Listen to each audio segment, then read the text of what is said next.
Hey gang, Ante Dzolic here, Real Pro BJJ with my buddy Vic, and today we're going to be covering a classic attack from the mount. So Vic, can I bug you to lay down on your back with your head pointed out? Sure.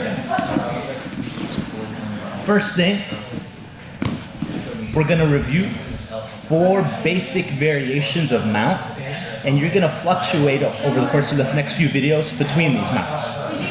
First one is low. Feet are hidden underneath his, pressing my hips in, arms out wide.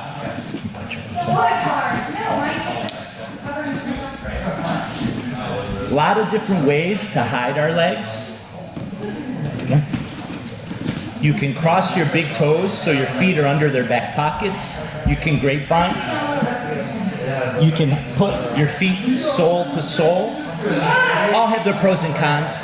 Today, what we're just focusing on is the fact that our legs in low mount attach our hips to theirs.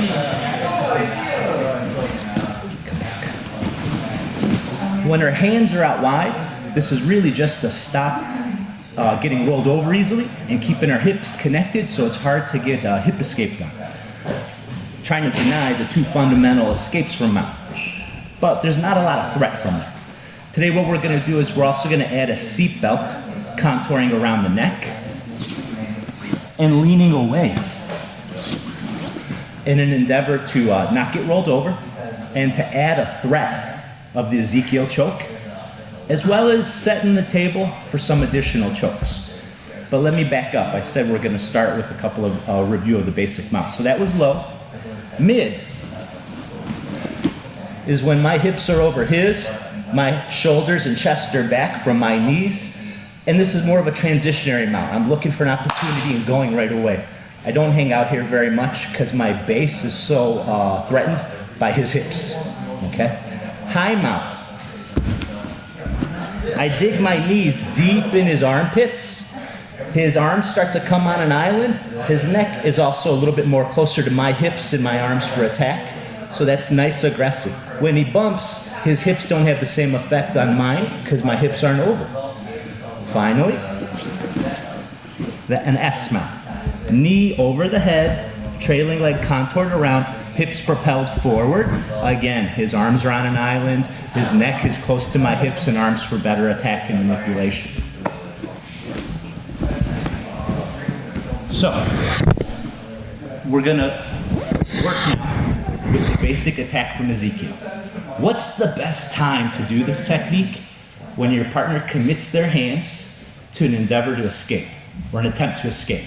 So whether they're framing, whether they're palming your hips to bump to go to like a butterfly guard, whenever their hands leave their neck and start to come down, that's your trigger to try to hit this submission. So you can point your head to the group.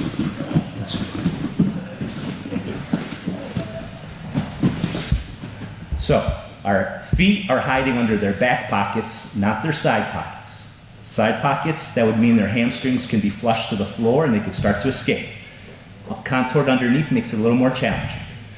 My arm today, my left, is cradled under his neck, and I'm making him look this way a little bit.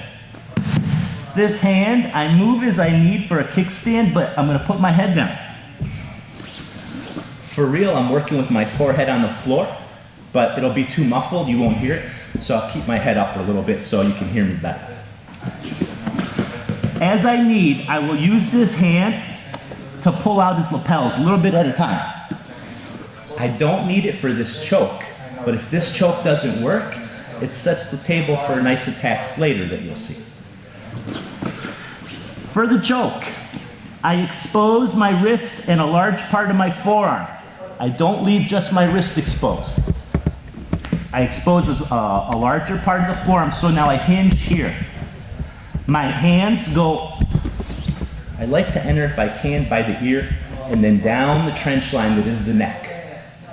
There's so many variations to the finish. Today's version, we're gonna stay on the artery on this side as our cradling arm, shoulder pressures this side. The majority of the choke is the pressure here.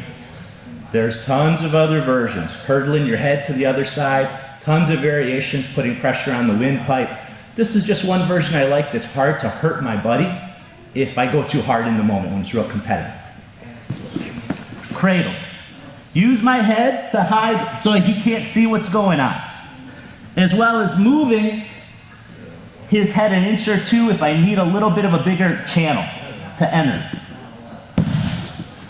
Make my space, make my grip, hinge. And then we're just gonna come in and then press down. I'm gonna show it now just normal speed.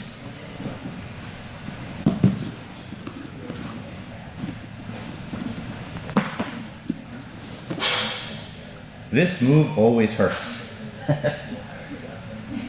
If you go light and focus on your control, you give your partner enough time to have the blood flow portion take effect to tap.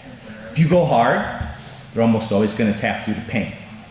So use that as needed. But understand, if your partners are always tapping due to pain, you might not have a good blood flow variation. And when you roll with someone in a competitive environment that has a high pain threshold, this move might suddenly not work for you. So keep that in mind. Remember, when we get our grip, expose your as much of your wrist as you can. Avoid just having a small amount of your fingers inside the sleeve. Try to get as deep as you can. If you can get a big fist in there, it's hard to hurt this hand. When you just have your fingers at like that first or second knuckle, that's when it aches sometimes. One more time, the Ezekiel.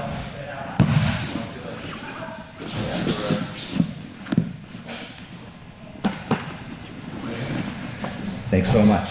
Thank you, buddy. Sure.